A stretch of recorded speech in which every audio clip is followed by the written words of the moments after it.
Magandang araw po sa inyong lahat mga kababayan at welcome back. Dito po sa PNR at ito nga mga kababayan na ayaw magbitiw. Nako, OMG, lahat nagulat. Umamin na. Yan mga kababayan, patungkol po riyan ang ating alamin at bibigyan ng komento. Pero bago pong lahat, kung bago ka pa lang at di pa po nakapag-subscribe sa ating munting channel, please don't forget to subscribe. At palike na rin po ng video ito. Maraming salamat po at ito na nga, simulan na po natin to. Sawa na ang bayan ko sa magnanakaw na tao.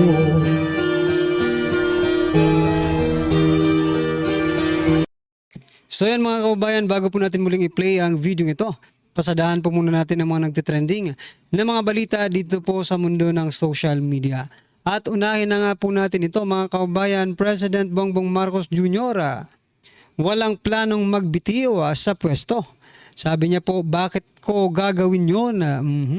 Dahil nga mga kababayan, pinagbibitiw na po si President Bongbong Marcos Jr. ng kanyang mga kritiko at ng taong bayan.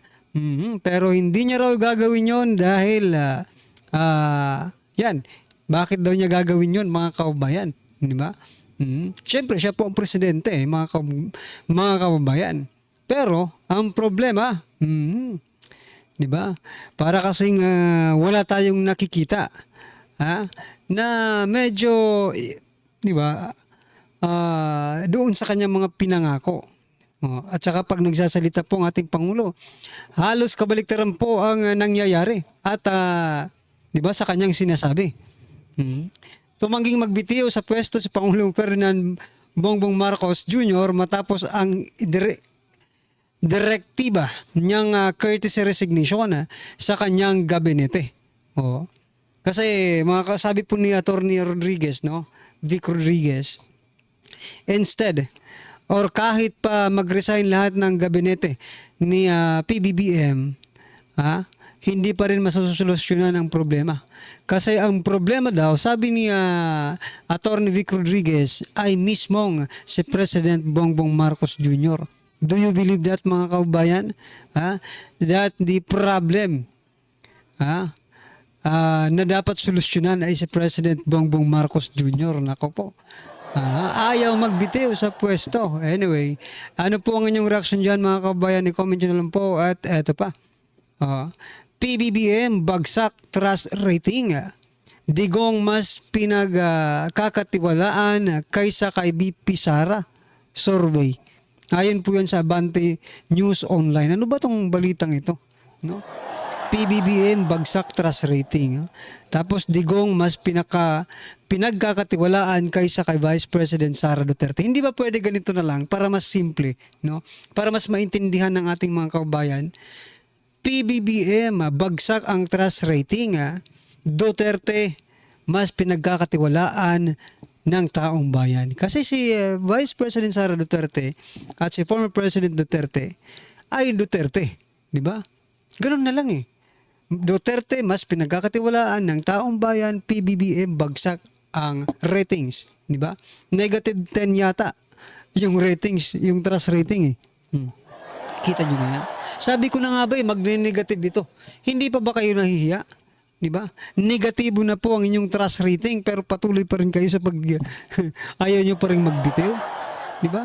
Kapag negatibo na po ang resulta ng survey sa trust rating ninyo, President Bongbong Marcos Jr., I think it's time, It's time for you to say goodbye dyan po sa Malacanang. Sapagkat hindi na po nagtitiwala ang taong bayan sa inyo. Negative na 10.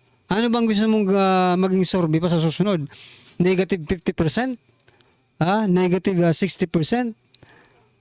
Nakakahiya na po ang ganyang survey na yan. Kahit nga mag-negative 1% ka, medyo nakakahiya na rin mga karibin natin, di ba? Dapat po, sa isang presidente, dapat po pag ikaw ay isang presidente, ang trust rating mo ay talagang nasa 60%, 51%, di ba? Kasi ikaw pong presidente. Ito lang ang presidente na nag-negative 10 mga kababayan. Sa survey ng trust ratings. Ano po ba ang inyong masasabi dyan? Dapat na po bang mag-resign Kasi nakakahiya na po ang negative na ito, di ba? Ano po ang inyong opinion dyan mga kabayan? At ito pa, pasadahan din po natin itong balitang ito mula po sa The Manila Times. Sabi po dito, around 120,000 minimum wage earners to benefits from 20 pesos per kilo ng rice program. Aba. 120,000 minimum wage earners. Ibig sabihin mga tao po ito, mga kababayan 121,000. Ano ba? Ang population yata ng Pilipinas ay lampas na 100 million, million, di ba? Million, di ba? Tapos 100,000 lang ang ng bigas na ito. Ano ba ito? Lokohan ba ito? Pinangako nyo nung nakaraang, sa bagay, nakakaumay na rin kasi itong bigas na ito no? Pabayaan na natin itong bigas na ito. Total, desperado na talaga sila na matupad yung pangako, kaya ito na. Kahit 120,000 katao ang kanilang na hindi ito nabigyan na pagbentahan ng bigas na ito, okay lang yan. Hayaan na lang po natin itong mga bigas-bigas na ito mga kababayan. Total, magtrabaho na lang po tayo. At maybe wag umasa, no? Tayong mga Pilipino wag umasa sa ayuda. Kaso nga lang sa hirap ng buhay talaga ngayon, kahit magkanong ayuda tatanggap talagang Pilipino sapagkat ang hirap, no?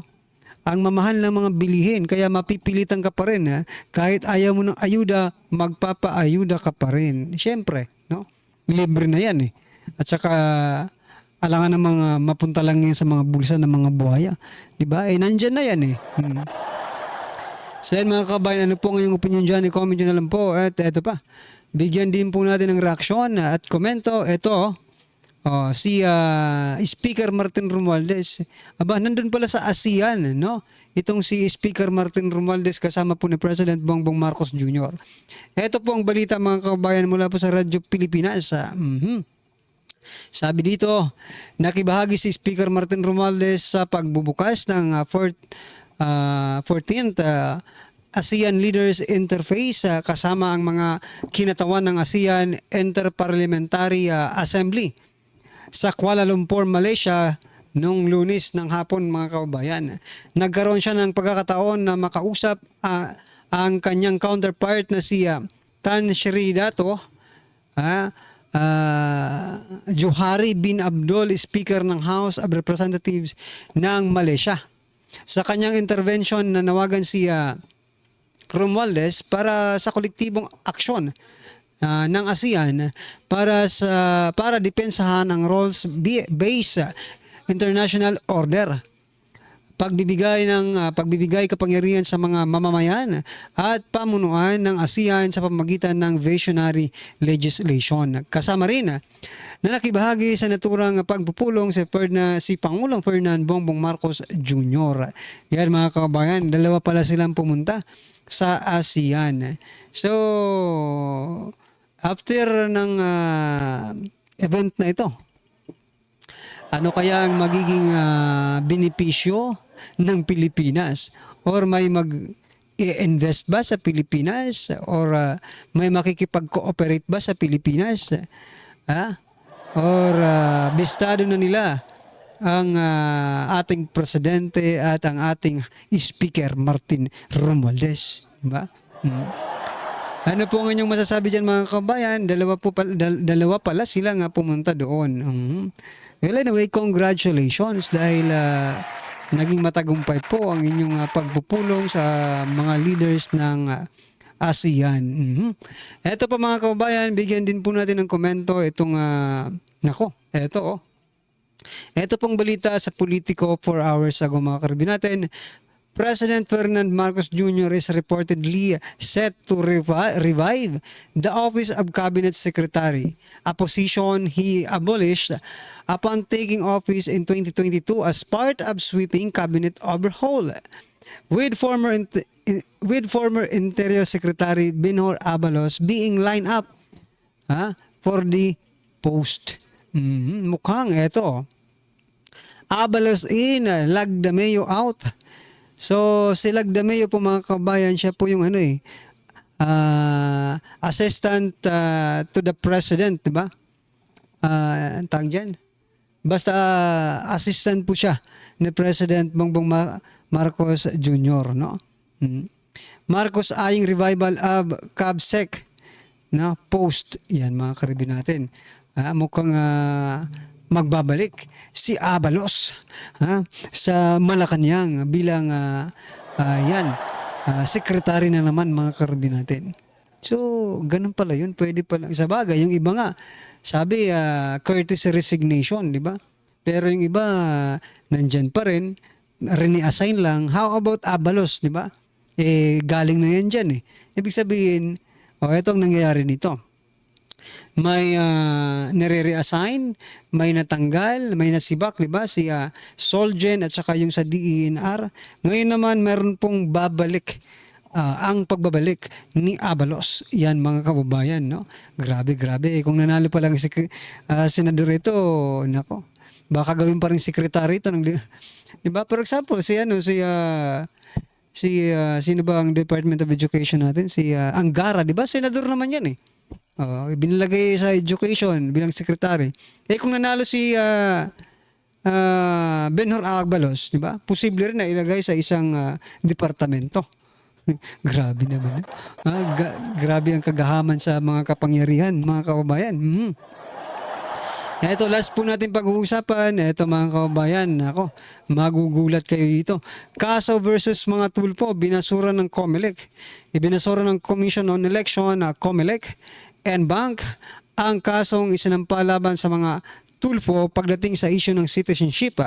Bukod sa kawalan ng ebidensya, nagkaroon muli ng procedural technicality ang motion for reconsideration na inihain dito. Siyempre, no? Hindi po yan kagulat-gulat mga kababayan sapagkat sila po ay ka-alyado ng ating presidente, di ba? Kung Duterte Youth yan, di ba? BH party list yan. Talagang ano yan, yung proklamasyon yan ay ma-postpone, di ba? Hindi ito Hindi ito anti-Marcos, no? Hindi ito pro Duterte ng mga taong ito. Mga tulpo, hindi po yan pro Duterte mga kababayan, sila po ay mga ano sila ng Malacanang. Mga ano ba sila ng Malacanang? Kayo na nga lang po mga karibi natin ang mag-comment kung ano ba talaga sila ng Malacanang, itong mga tulpo na ito. Yan, ano pong inyong masasabi? Ibinasura po ng Commission on Election ang kaso doon po sa pagdating sa issue ng citizenship ng mga tulpo. Congratulations. Naku talaga. Iba talagang nagagawa pag malakas ka. Pag malakas ka sa malakas, di ba? Kahit imposible, magiging posible. Yan mga kabayan, ano po ang inyong opinion dyan? I-comment nyo na lang po. At eto pa. Eto na nga mga karibi natin, pasadahan po natin ang video ito. Kapapasok lang, matindi to. Binasag na ang katotohanan, nilabas na ebidensya, tagilid sila dito. Teka, ano kaya ito? Eto mga kabayan, bigyan po natin ng reaction. Paliwanag po to si George Garcia ng COMELEC tungkol po dito sa 17 million na overvotes. Okay, gusto niya pong pababain yung epekto ng 17 million overvotes. Pero hindi po tayo papayag sa mga paliwanag na ganito, no. Yung mga ganitong paliwanag po, hindi po katanggap-tanggap, no. Katulad po ng nakaupo sa Malacanang, panay-paikutan 17 million overvotes. Ang meaning po niyan, 17 million po yung mga tao na hindi binasa yung kanilang boto. Ang dami niyong pinapaliwanag. Yung sinabi po ni Garcia. Ayon po kay Garcia, itinanggi umabot ng 17 million botante ang overvote o sumobra ang binoto kandidato nitong elections. Okay. 17 million ang overvotes, pero votes po yun, hindi po tao. Sa statistics po, 17 million, may 12 senador doon sa 17 million na hindi nakinabang ng boto. So dapat po yan, 17 million divided by 12. Kasi po yung 12 na yan, hindi po nakakuha ng boto. So 17 divided by 12, that's 1.3 million na mga kababayan po natin ay nag-overvote. Malaki nga naman yung diferensya ng 17 million at 1.3 million overvote. Eh hindi naman po sa amin galing ang 17 million. Ibig nyo sabihin, bakit hindi na lang po sinabi na 1.3 million yung overvote? Bakit sinabi pa po na 17 million yung overvote? Ito po ang klase na nalakihan tayo, 17 million, sabi natin, ang overvote. Ibig sabihin yan, kaya po niya magpanalo ng mga senador. Kasi ilan lang yung boto ng mga senador na nasa bandang ibaba, di ba? 13 million. Si Senator Amy, 13 million yung boto niya. Ito po 17 million. Kaya po kami gulat na gulat. Bakit may 17 million na boto? Kayang magpanalo niya ng mga senador. Ito pong mga ganitong paliwanag ni Comelec Garcia, mas lalo po ito nakakagulo sa amin. Hindi po ba? Paano mangyayari na yung 17 million na overvotes ay 1.3 million lang na overvotes? O kita niyo po kung paano tayo nililito? Nagpahayag na nga yung dating Comelec Commissioner, si Rowena Guanzon. No? Noon daw 2010 to 2020 hanggang 2022, ang mga overvotes daw po ay 1.5 to 2.5 million lang ang overvotes. Kaya ang laki po talaga, 17 million. O pati ba naman, ibig mo sabihin, hindi alam ni Rowena Guanzon yung sinasabi niya na masyadong malaki yung 17 million. Comelec Commissioner na yan, Matagal na Comelec Commissioner. Alam nyo, wala kaming alam dyan sa paano nagkaroon ng 17 million, pero wag nyo kaming paliwanagan na yung 17 million ay pwedeng maging 1.3 million. So yan mga kabayan, hindi talaga acceptable itong sinasabi ni Comelec Chairman George Garcia. Ibiruin mo, 17 million yan di ba? Na overvotes. No? Hindi acceptable. Buti sana kung 1,000 lang yan. Millions. Sabi nga po ni Sir Badong, pwede pang makapagpanalo yan ng mga senador. Di ba? Tapos sasabihin ni George Garcia, napakabilis ng natin ngayon, ng canvassing, di ba? Napakabilis ngayon ng pagpasok ng mga boto. Paano hindi bibilis? Hindi pala pumasok yung hindi nabasa or, di ba? Useless yung 17 million. So, paano nangyayari yan, mga kababayan? Hindi kaya nakaprograma na yan? Hindi kaya naka-preset na ang mga machines na yan? Di ba? Hindi kaya niloloko lang ang taong bayan? Diyan tayo na nagkakaroon ng doubts, no? Dito sa mga resultang ibinibigay, sa mga figures na ibinibigay coming from very own Comelec Chairman George Garcia. Anyway mga kababayan, ano po ang inyong opinion, reaction patungkol po dito? I-comment nyo naman po sa baba. Para at least alam po natin mga kababayan ang inyong opinion. Maraming salamat po. Please don't forget to like the video. Maraming salamat po. Sawala ang bayan ko sa magnanakaw na tao.